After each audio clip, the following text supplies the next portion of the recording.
Snow white आणि 7 बुटके. एकदा काय झालं, एक दयाळू राणी होती जी एका सुंदर वनात एका बर्फासारख्या शुभ्र महालात राहत असे. एकदा बर्फाचा वर्षाव पाहत राणी दिवा स्वप्न पाहत होती. बाहेर बर्फात मुलं आनंदाने ओरडत खेळत होते. तिने त्यांना पाहण्यासाठी खिडकी उघडली आणि हवा राणीचा आवडता रुमाल उडवत घेऊन गेली आणि रुमाल बरोबर त्या स्नोमॅनच्या अंगावर पडला जो मुलं बनवत होती. त्यांनी दयाळू राणीकडे हात हलवून तिचे आभार व्यक्त केले. मुलगी असती तर बर्फासारखी शुभ्र त्वचा, लाल ओठ आणि एक प्रेमळ मन. कित्येक महिने गेले आणि दयाळू राणीचं स्वप्न खरं झालं. जेव्हा 9 महिन्यानंतर खूप वर्षापासूनची त्यांची इच्छा पूर्ण झाली आणि राजा आणि राणी यांच्या घरी एका मुलीचा जन्म झाला जी जगात सर्वात सुंदर होती आणि त्यांनी तिचं नाव स्नो व्हाईट ठेवलं. पण त्यांचा आनंद फार दिवस टिकला नाही. अजून स्नो व्हाईट एक छोटी मुलगी होती. राणीचं निधन झालं आणि ती आकाशातला एक तारा बनली. काही वर्षानंतर स्नो व्हाईटच्या वडिलांनी हेला नावाच्या महिलेशी विवाह केला. राजा नवीन राणीच्या सौंदर्यावर मोहित झाला होता म्हणून त्याला जाणवलं नाही की ती घमेंडी आणि अहंकारी होती. दर्पणा, सांग मला, सर्वात सुंदर कोण ठाऊक आहे तुला? तुम्हीच माझ्या राणी, तुम्हीच जगातील सर्वात सुंदर स्त्री आहात. पेक्षा जास्त सुंदर कोणी असू शकत नाही. स्नो व्हाईट आता एक सुंदर महिला झाली होती. तिचे वडील राजा त्यांच्या सैनिकांसोबत एका मोठ्या प्रवासाला निघाले. जाण्यापूर्वी त्यांनी त्यांच्या मुलीला जवळ घेतलं. उदास होऊ नको स्नो व्हाईट, मी परत येईन.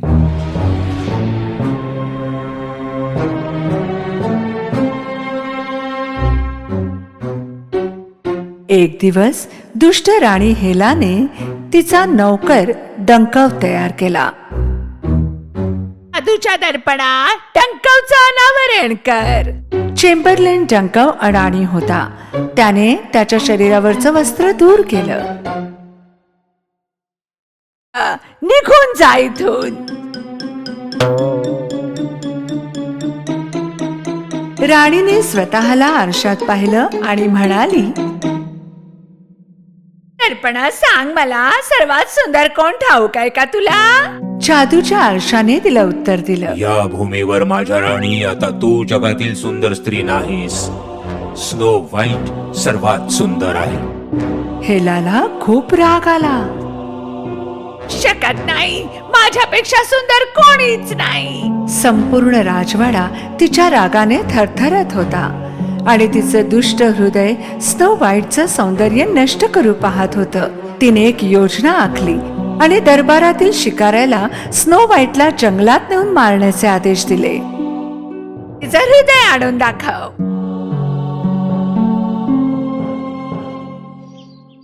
स्नो व्हाईटने दरबारातील शिकाऱ्यावर विश्वास ठेवला आणि त्याच्यासोबत जंगलात गेली. रस्त्यात तिने एक जखमी पाखरू पाहिलं आणि स्नो व्हाईटने त्याचे पंख बरे करण्यासाठी पाखराला उचलून घेतलं. मागून शिकाऱ्याने तिला पकडलं आणि स्नो व्हाईटला मारण्यासाठी त्याचं धनुष्य काढलं.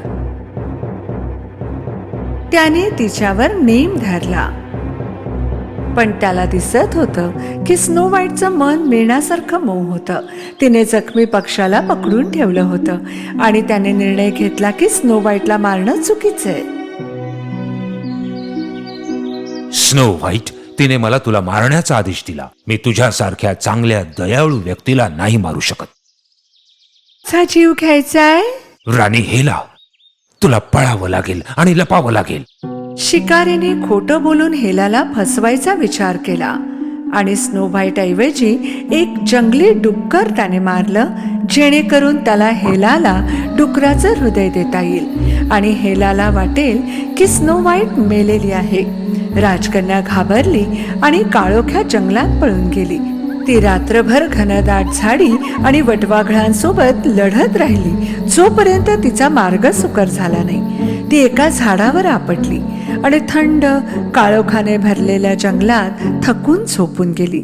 जेव्हा शिकारी राजवाड्यात पोहोचला, तो थेट हेलाकडे गेला. मी आपली इच्छा पूर्ण केली आहे. हेलाने बॉक्स घेतला आणि हृदयाची तपासणी केली. तिने मान्य केलं की स्नो व्हाईट मेलेली आहे आणि तिच्या दुष्ट हसण्याने राजवाडा दुमदुमून गेला. शेवटी जेव्हा सकाळ झाली, स्नो व्हाईटचे त्या दाट जंगलात डोळे उघडले. तेव्हा तिच्या समोर एक छानसे छोटं घर होतं. एक लहानशी बाग होती आणि त्याला एक छानसं कुंपण, लहानशा खिडक्या, एक गोल हिरवा दरवाजा आणि एक डोअर बेल होती. तिने ती घंटी वाजवली, पण कोणी उत्तर दिलं नाही. आणि जेव्हा ती दरवाजा वाजवायला पुढे झाली, तेव्हा ते आपोआप उघडलं. आज सगळं काही एवढं छोटं होतं की वाटलं जणू ती खेळण्याच्या घरात आहे. लहानशी भांडी, लहान चमचे, ग्लास. जेव्हा तिला सूपची वाटी दिसली, तेव्हा भूक लागल्यामुळे तिने सूप पिऊन टाकलं आणि मग एका लहानशा गादीवर झोपून गेली. जवळच घराचे मालक खाणीत त्यांचं काम संपवून घरी परतत होते.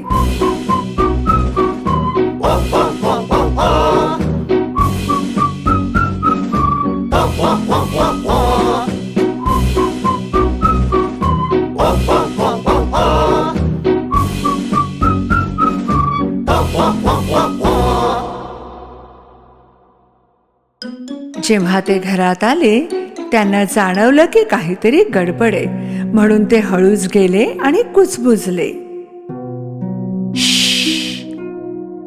कोणीतरी माझी पोळी खाल्लीये. कोणीतरी माझं ताट वापरलाय. कोणीतरी माझ्या गादीवर झोपला आहे.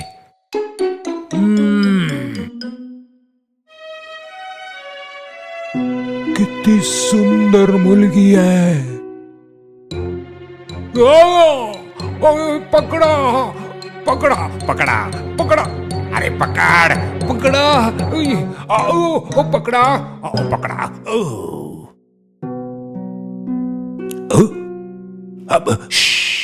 तिला जाग येते आणि ती ब्लँकेट मध्ये लपते आहे. लहान मुली, आम्हाला घाबरायची गरज नाही. आम्ही 7 बुटके आहोत. मी एस आहे आणि हा आहे jolly, angry, curious, silly, shy आणि लेझी. मी वाईट आहे. करा मी तुमच्या घरात घुसले.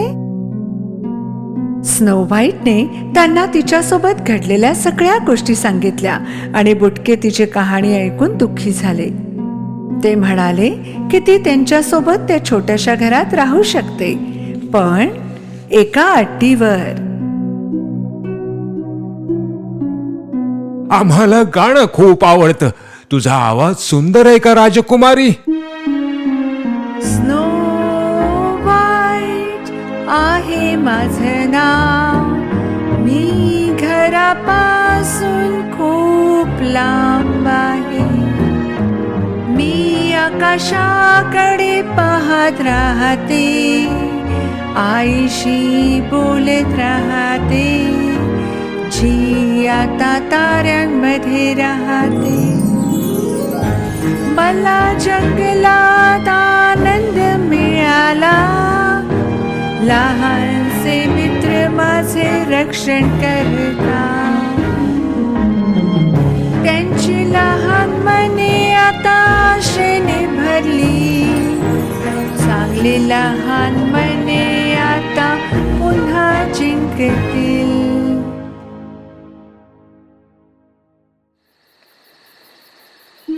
दूर एके ठिकाणी एक युवा सुंदर राजकुमार होता. त्याचं नाव एंटवॉन होतं. त्याला रात्री बाहेर बसून तारे बघायची आवड होती, जे त्याला त्याच्या माणसांची आठवण करून द्यायचे. एकदा त्याने ताऱ्यांनी भरलेल्या आकाशात स्नो व्हाईटचा चेहरा पाहिला आणि त्याला वाटलं की तिला शोधायला हवं. एका परीने त्याला सांगितलं की तिचा जीव धोक्यात आहे आणि तिने त्याला एक जादूचा हृदयाच्या आकाराचा हार दिला. म्हणून राजकुमार एंटवान त्याच्या विश्वासू घोड्यावर बसून त्या सुंदर चेहऱ्याच्या शोधात निघाला. इकडे राजवाड्यात दुष्ट हेला पुन्हा जादूच्या आरशासमोर उभी राहिली. जादूच्या आरशावरचा पडदा बाजूला कर, मला सौंदर्य पाहू दे. डंकवने प्रवेश केला, पण पडदा आरशावर अडकला होता. त्याला तो ओढावा लागला. डंकव एक अडाणी सेवक होता. नेहमी अतिशय महत्वाच्या वेळी तो विचित्र आणि अडाण्यासारखा वागत असे. हेला सतत त्याच्यावर रागवायची. जेव्हा डंकव निघून गेला तेव्हा हेलाने पुन्हा आकाशाला विचारलं की ती किती सुंदर आहे. ना दर्पणा, सांग मला सर्वात सुंदर कोण ठाऊक आहे तुला? क्षमा करा राणी साहेब, पण स्नो व्हाईट जी 7 बुटक्यांसोबत राहते ती या देशातील सर्वात सुंदर स्त्री आहे. नाही नाही, मला वाटलं की स्नो व्हाईट मेली आहे. हेला पूर्ण रात्र जागी होती. स्नो व्हाईटला एकदा कायमचं मारण्याची दुष्ट योजना बनवत होती. तिने निर्णय घेतला की सर्वात चांगला मार्ग म्हणजे स्वतःचं रूप बदलणं असेल. म्हणून तिने एका गोड सशाचं रूप घेतलं. सकाळी जेव्हा बुटके कामाला जायला निघाले, एक एक करून सर्वांनी स्नो व्हाईटच्या गालाचं चुंबन घेतलं आणि खाणीकडे निघून गेले. राजकुमारी, अनोळखी व्यक्तीसाठी दार उघडू नकोस, ते सुरक्षित नाही. जंगल शांत वाटत होतं आणि स्नो व्हाईट बागेत झाडांना पाणी देत होती. तिने बागेत एक लहानसा ससा पाहिला. त्याला जखम झाली होती. तिने जाऊन त्याला उचललं आणि मग ती त्याला घरात घेऊन गेली.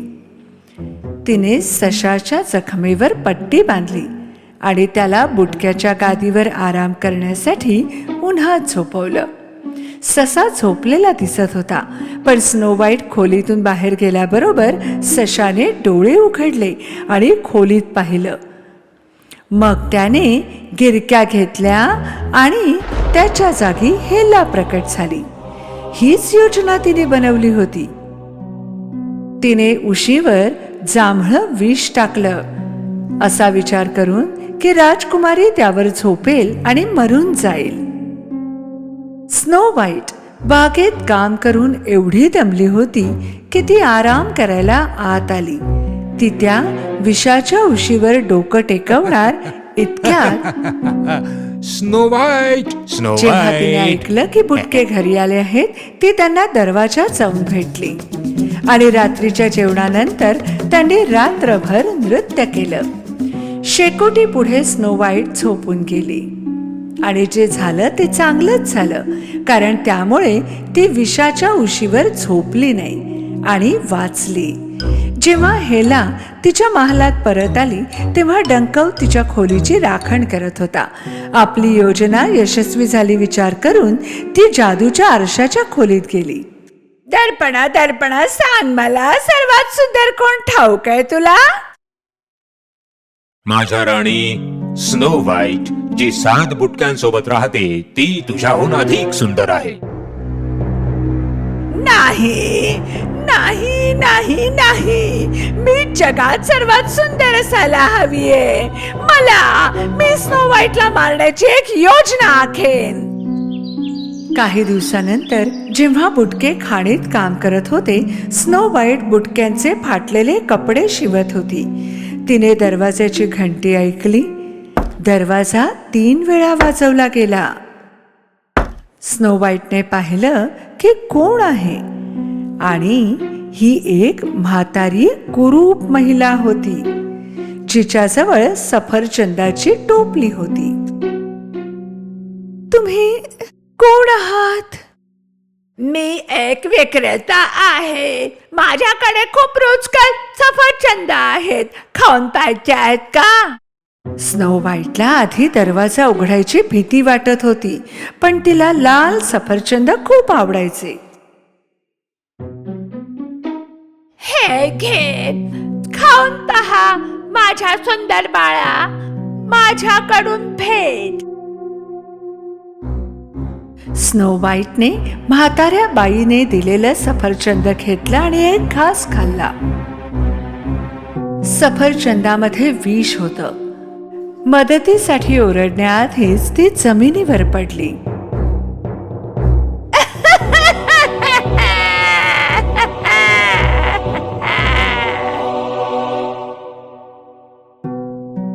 रस्त्याच्या बरोबर खालच्या भागाला राजकुमार एंटवॉनने त्याच्या घोड्याला एका झाडाच्या सावलीत विश्रांतीसाठी बांधलं. त्याने आकाशात जो सुंदर चेहरा पाहिला होता तो शोधण्यासाठी तो दूरवर प्रवास करत होता. रस्त्यापासून जरा दूरवर त्याने एका म्हाताऱ्या व्यक्तीला एकटं जाताना पाहिलं. तो बोलायला जाणार इतक्यात ती अचानक दुष्ट हेलामध्ये रूपांतरित झाली. राजकुमार आणि त्याचा घोडा स्तब्ध झाला आणि त्याने पत्ता विचारण्याचा विचार बदलून टाकला. रात्री उशिरा जेव्हा बुटके घरी आले तेव्हा त्यांनी पाहिलं की स्नो व्हाईट अजूनही फरशीवर निपचित पडली होती. त्यांना खूप दुःख झालं आणि त्यांचं मन दुःखाने भरून गेलं. त्यांनी एक सुंदर काचेची पेटी तयार केली आणि ती देशातील सर्वात लांब नदीपर्यंत घेऊन गेले, जेणेकरून राज्यातील सर्व लोकांना तिच्या सौंदर्याचं दर्शन घेता यावं. खालच्या बाजूला राजकुमार नदीच्या किनारी त्याच्या घोड्यावरून प्रवास करत होता. त्याने बोटीत काचेची पेटी पाहिली. त्याने मुलीचा चेहरा ओळखला. राजकुमारला खूप दुःख झालं. तरीही त्याने त्या पेटीचं झाकण उघडलं. त्याने त्याच्या खिशातून स्टारडस्टचा हार काढला आणि राजकुमारीच्या शरीरावर ठेवला. गुड बाय राजकुमारी, नेहमी ताऱ्यांसारखी चमकत रहा. पण राजकुमाराला हालचाल जाणवली. स्टारडस्टचा हार जादूचा होता आणि त्याला आकाशात पाहिलेल्या चेहऱ्याच्या शोधाकरता बक्षीस मिळाला होता. स्नो व्हाईट पुन्हा जिवंत झाली. जेव्हा तिने डोळे उघडले तेव्हा तिच्या समोर तिला जीवनदान देणारा एक सुंदर राजकुमार उभा होता, ज्याला पाहून ती आश्चर्यचकित झाली. जेव्हा ते किनाऱ्यावर पोहोचले तेव्हा स्नो व्हाईटच्या महालात गेले. तेव्हा तिने आणि राजकुमार एंटवानने राजाला सगळं सांगितलं. जेव्हा राजाला समजलं की हेला राणीने स्नो व्हाईट सोबत काय केलंय तेव्हा त्याने तिला राज्यातून काढून टाकलं. राजाने जादूचा आरसा आणि हेलाच्या सर्व वस्तू राजवाड्यातील भुयारी खोलीत बंदिस्त केल्या.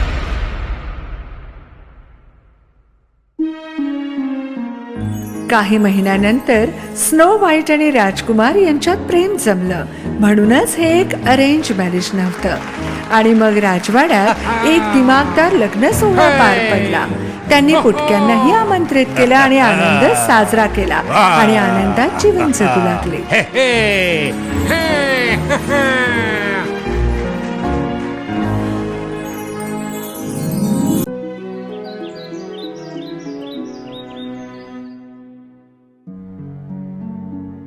एकदा एका दूर देशात एक चेटकिन राहत होती. तिच्या दुःखाचं कारण होतं की तिला मूल होऊ शकत नव्हतं. जर तिला मूल झालं असतं तर ती त्याला तिची सगळी गुपिते आणि शक्ती देऊ शकणार होती. म्हणून तिने ठरवलं की ती पहिल्या मुलीला सगळ्यांपासून लांब नेऊन अगदी आपल्या मुलीसारखं वाढवेल. वाईटाची जादू संपूर्ण जगाचा ताबा घेईल. चेटकिन राहत होती तेथूनच काही अंतरावर एक शेतकरी नवरा बायको राहत होते. एक दिवस बायकोने नवऱ्याला आनंदाची बातमी सांगितली. आपल्याला मूल होणार आहे. दुर्दैवाने त्यांचा आनंद फार काळ टिकला नाही. बायको खूप आजारी पडली. जसजसा काळ पुढे चालला होता तिचं वजन कमी होत गेलं. जर ती लवकर बरी झाली नसती तर मूलही दगावलं असतं. तिच्या नवऱ्याने सगळे औषधोपचार आणि आयुर्वेदिक मुळेही दिली, पण ती बरी झाली नाही. त्यांच्या शेवटच्या डॉक्टरांनी त्यांना सांगितलं की एकच उपाय आहे ज्यामुळे त्यांची बायको बरी होऊ शकेल. एक वाईट चेटकीण आहे. तिच्या जवळच फक्त हिला बरं करणारी मुळी आहे. आता फक्त हाच एक मार्ग आहे. नवऱ्याने त्याचे सगळे धैर्य गोळा केले आणि चेटकिणीच्या महालात गेला. त्याने दरवाजा वाजवला. इतक्या निर्भयपणे माझा दरवाजा वाजवतोय, नक्कीच महत्वाची बाब असणार. माझी बायको आजारी आहे. तिची तब्येत खूप बिघडली आहे. मी असं ऐकलंय की केवळ तुमच्याकडेच तिच्या उपचारांची जंगली मुळी आहेत. अच्छा, पण मी का मदत करू? मी विनंती करतो, कृपया माझी मदत करा. माझी बायको गरोदर आहे. जर मी तिच्यावर उपचार केले नाहीत तर मी दोघांनाही गमावून बसेन. त्याची परिस्थिती पाहून चेटकिणीने तिचा विचार बदलला आणि त्याची मदत करण्याचा निर्णय घेतला. जर तू म्हणत असशील तर मी तुला मदत करेन. चेटकिणीने त्याला औषधी मुळ्या दिल्या.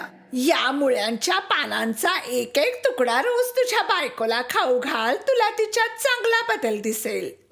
नवरा खुश झाला, धावत पळत घरी गेला. त्याच्या बायकोने रोज एक तुकडा खाल्ला. तिच्या तब्येतीत सुधारणा होऊ लागली आणि तिने गमावलेलं वजनही वाढू लागलं. पण काही दिवसांनी चेटकिणीने दिलेली औषधं संपली. बायकोची तब्येत पुन्हा बिघडली.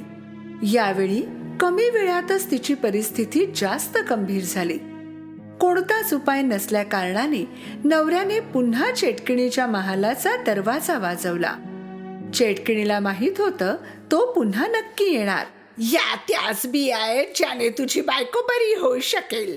तू ह्या बिया तुझ्या बागेत लाव, बघ तुझ्या बायको मुलाला वाचवू शकशील. पण माझी एक अट आहे, जर तुला मुलगी झाली तर ती मुलगी मला द्यायचीस. मी अशी अट कधीच मान्य करू शकत नाही. मग जा इथून. चेटकिणीने त्याच्या तोंडावर दरवाजा बंद केला. दुखी होऊन नवरा घरी परतला. तो बायकोला काहीच सांगू शकत नव्हता. जसजसे दिवस चालले होते बायकोची तब्येत बिघडत गेली. आता मुलालाही धोका वाढला. नवऱ्याची झोप उडाली होती. जर त्याने चेटकिणीची अट मान्य केली नसती तर तो बायको मुलाला गमावून बसला असता. पण त्याने अट मान्य केली आणि जर त्याला मुलगा झाला असता तर त्याची बायको आणि मुलगा दोघेही वाचले असते. म्हणून त्याने त्याचं मन घट्ट केलं आणि चेटकिणीच्या महालात गेला. त्याने चेटकिणीची अट मान्य केली आणि बिया घरी घेऊन आला. चेटकिणीने दिलेल्या बिया त्याने बागेत लावल्या. खूपच कमी दिवसात रोप आलं. त्याने बायकोला पाने खाऊ घातली. जसजसे दिवस गेले त्याची बायको बरी होत गेली आणि तिने एका छानशा बाळाला जन्म दिला. पण नवऱ्याला भीती वाटत होती. ही एक सुंदर मुलगी आहे. त्याच दिवशी राजमहालात देखील एक उत्सव साजरा केला जात होता. राणीने एका मुलाला जन्म दिला होता. राजा खूप आनंदात होता की आता त्याच्यानंतर त्याचा राजकुमार असेल जो भविष्यात राजा बनेल. राज्यातील जनता दिलदार राजा आणि राणीवर खूप प्रेम करत असत. कोणालाही माहित नव्हतं की भविष्यात एक दिवस या दोन मुलांचं आयुष्य एकच असेल. नवरा बायकोचा आनंद जास्त वेळ टिकला नाही. त्याच दिवशी चेटकिण आली आणि तिने मुलीची मागणी केली. नवरा बायकोने जड मनाने मुलगी चेटकिणीला दिली. माझी मुलगी ती आता माझी मुलगी आहे, पण तुम्ही काळजी करू नका, मी तिची काळजी घेईन. मी हिला रपुंझल नाव देते. चेटकिण मुलीला घेऊन जंगलात गेली, जेथे तिचा मोठा टॉवर होता. चेटकिण पायऱ्यांनी घराच्या खूप वरपर्यंत चढली. ती घराच्या शेवटच्या माळ्यावर एका खोलीत पोहोचली. चेटकिणीने मुलीला पाळण्यात ठेवलं. रॅपेन्झेल, माझी सुंदर मुलगी. चेटकिणीलाच आपली आई मानून रपन्झेल त्या घरात तिचं आयुष्य जगत होती. दिवसा रपन्झेल टॉवरवरून खाली उतरून महालाच्या समोरच खेळत असे आणि रात्री पुन्हा टॉवरच्या शेवटच्या माळ्यावर तिच्या छोट्याशा खोलीत परतत असे. चेटकिणीने रपन्झेलचे सोनेरी केस कधीच कापले नाहीत. ती रोज तिचे केस व्यवस्थित विंचरत असे. रपन्झेलला हे खूप आवडत असे. काळ लोटला. आता रपन्झेल मोठी झाली होती. आता ती तरुणी बनली होती. एक दिवस चेटकिण टॉवर जवळ आली आणि रपन्झेलला बाहेर बोलवलं. रपन्झेल, माझ्या बाळा, तुझे सोनेरी केस खाली सोड. रपन्झेलने तिचे सोनेरी केस खाली सोडले. तिचे केस आता खालपर्यंत पोहोचू लागले होते. फारच छान. चेटकिण टॉवरच्या पायऱ्यांपर्यंत पोहोचली. मग शेवटच्या पायरीवर उभी राहून तिने काही जादूचे शब्द उच्चारले आणि पायऱ्या पडू लागल्या.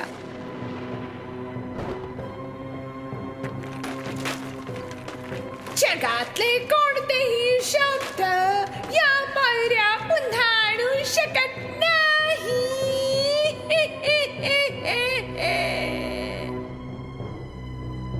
आश्चर्याने जे काही होत आहे ते पाहून रपन्झेलला कळून चुकलं होतं की ती टॉवरवरून कधीच खाली उतरू शकणार नाही. चेटकिण रोज खाली उतरण्यासाठी रपन्झेलच्या केसांचा वापर करायची आणि संध्याकाळीही टॉवरच्या खाली येऊन रपन्झेलला हाक मारायची. रपन्झेल, रपन्झेल, तुझे केस खाली सोड, तुझी आई आली आहे. तिचा आवाज ऐकून रपन्झेल तिचे केस खाली सोडायची आणि त्यावरून चेटकिण वर चढायची. आई, तू मला टॉवरच्या बाहेर का जाऊ देत नाहीस? तू मला इथे का ठेवलं आहेस? माझ्या प्रिय मुली, मी तुझ्यावर खूप प्रेम करते म्हणून तुला जगातील वाईट गोष्टींपासून वाचवू इच्छिते.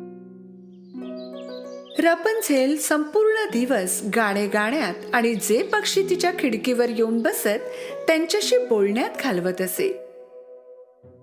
दुसरीकडे जो मुलगा त्याच दिवशी राजमहालात जन्माला आला होता तोही आता तरुण झाला होता. राजा आता म्हातारा झाला होता आणि त्याची इच्छा होती की त्याच्या तरुण मुलाने आता त्याची गादी चालवावी. एखाद्या राजकुमारीशी लग्न करावं आणि त्याला नातू द्यावा. अन्य राज्याच्या अनेक राजकुमारी महालात येऊन जात होत्या, पण राजकुमाराला त्यातली एकही त्याची पत्नी म्हणून पसंत नव्हती. शेवटी राजकुमार एका यात्रेकरिता निघाला, त्याच्या खऱ्या प्रेमाच्या शोधात. जेव्हा तो जंगलाजवळ पोहोचला जेथे तो टॉवर लपलेला होता, त्याने त्याच्या माणसांना विचारलं, मी या जंगलात यापूर्वी कधीही गेलो नाही. चला या जंगलातून जाऊ, कदाचित आपल्याला चांगला रस्ता सापडेल. राजकुमार, हे जादूचं जंगल आहे. ऐकलंय की जो कोणी आज जातो तो कधीच परत येत नाही. असं तू म्हणतोयस? काय सांगावं, एखादी अफवा असेल? स्वतः जाऊन बघूया ना. राजकुमार आणि त्याच्या माणसांनी जंगलात प्रवेश केला. राजकुमाराला स्वतःवर भरोसा होता, पण त्याच्या माणसांना नव्हता. काही वेळानंतर त्यांना एक टॉवर दिसला जेथे रपन्झेल राहत होती. मग त्यांनी रपन्झेलचे गाणे ऐकले.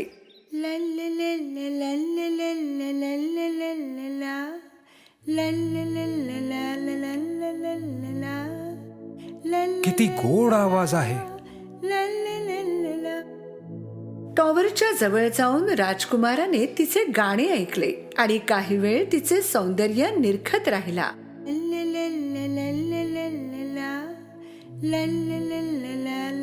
त्याच वेळी चेटकिण तेथे आली आणि तिने रपन्झेलला हाक मारली. रपन्झेल, तुझे सोनेरी केस खाली सोड. चेटकिणीचा आवाज ऐकून रपन्झेलने तिचे सोनेरी केस खाली सोडले आणि चेटकिण केसांच्या आधारे वर चढली. अच्छा, हिचं नाव रपुंझल आहे तर. राजकुमारने काही दिवस टॉवरच्या आजूबाजूला फिरण्याचा निर्णय घेतला आणि रपन्झेलला पाहत राहिला. चेटकिन रपन्झेलच्या केसांच्या आधारे सकाळी खाली यायची आणि रात्री वर चढायची. रपन्झेल, तुझे सोनेरी केस खाली सोड.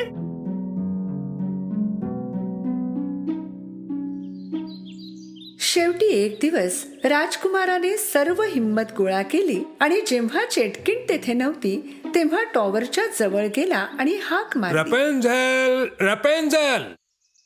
रपन्झेलने पहिल्यांदा तिच्या आईशिवाय कुणाचा तरी आवाज ऐकला होता. आधी तिला संकोच वाटत होता, पण नंतर ती उत्सुक होती हे पाहण्यासाठी की कोण असू शकतं.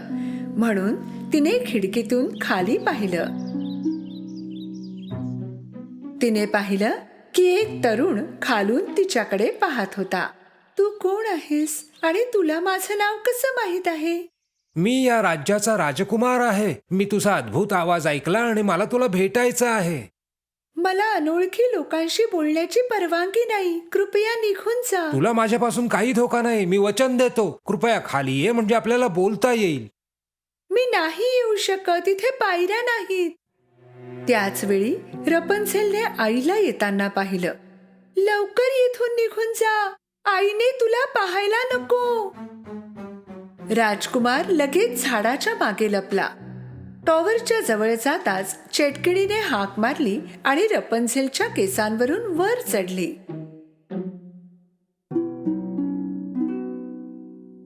राजकुमार रोज येऊ लागला. आता ते मित्र बनले होते आणि तिलाही कळून चुकलं होतं की राजकुमारापासून कोणताही धोका नाही, म्हणून तिने खाली केस सोडले. राजकुमाराने तिचे केस पकडले आणि वर चढला. रपन्झेल खूप उत्सुक होती. तिने यापूर्वी कधीच कोणी माणूस पाहिला नव्हता आणि आज राजकुमार तिच्या समोर उभा होता. तुला तुझ्या आईने या टॉवर मध्ये कोंडून का ठेवलं आहे?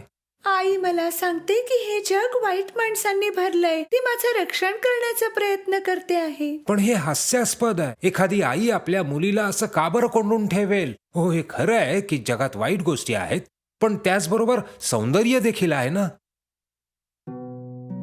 रपन्झेल हे पाहण्यासाठी खूप उत्सुक होती की राजकुमार जे सांगतो ते सत्य आहे का, आणि तिलाही बाहेरचं जग पाहायचं होतं. शेवटी त्यांनी मन घट्ट केलं आणि दोघांनी पळून जाण्याचा निर्णय घेतला. त्या रात्री जेव्हा चेटकिन टॉवरवर पोहोचली, तिने रपन्झेलचे केस खाली सोडलेले पाहिले. रपन्झेलने मला येताना पाहिलं असणार म्हणून केस खाली सोडलेत.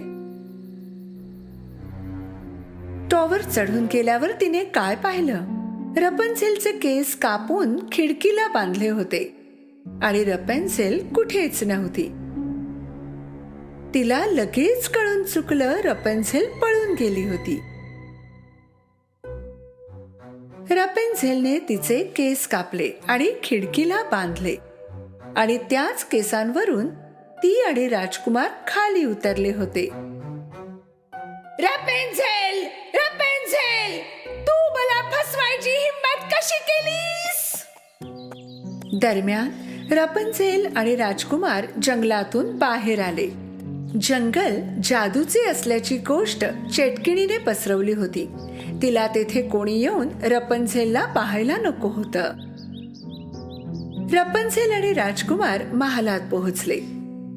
रपन्झेल सोबत राजकुमार राजा आणि राणीकडे गेला आणि पाहिलं तर राजा एकदम ठणठणीत त्याच्या समोर उभा होता. बाबा, तुम्ही एकदम बरे झाला आहात. हे कसं झालं? एका औषधी मुळीने तुझ्या बाबांना बरं केलं माझ्या पुत्रा. काय बरं म्हणतात त्याला? हो, रपन्झेल. रपन्झेल? राजकुमारने त्यांना सगळ्या घटना सांगितल्या. राजा म्हणाला की एका म्हाताऱ्या जोडप्याने त्यांना हे औषध दिलं आणि त्यांना वाईट चेटकिणीची गोष्टही सांगितली की कशी ती त्यांच्या मुलीला जन्मल्याबरोबर घेऊन गेली. राजकुमार आणि रपन्झेल त्या जोडप्याच्या घरी गेले. जसं त्या बाईने सोनेरी केसांच्या मुलीला पाहिलं, तिने लगेच ओळखलं की ही तिचीच मुलगी रपन्झेल आहे, जिला चेटकीण घेऊन गेली होती. माझी मुलगी, शेवटी तू माझ्या जवळ आलीसच.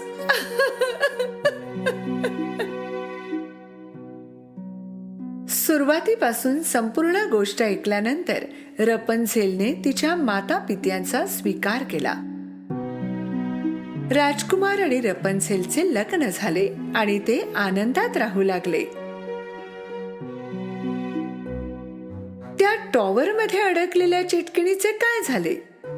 राजाने चेटकिणीला पकडलं आणि त्याच टॉवर मध्ये कैद करून ठेवलं आणि टॉवरच्या खाली सैनिक तैनात केले, जेणेकरून चेटकीण तेथून पळून जाऊ नये.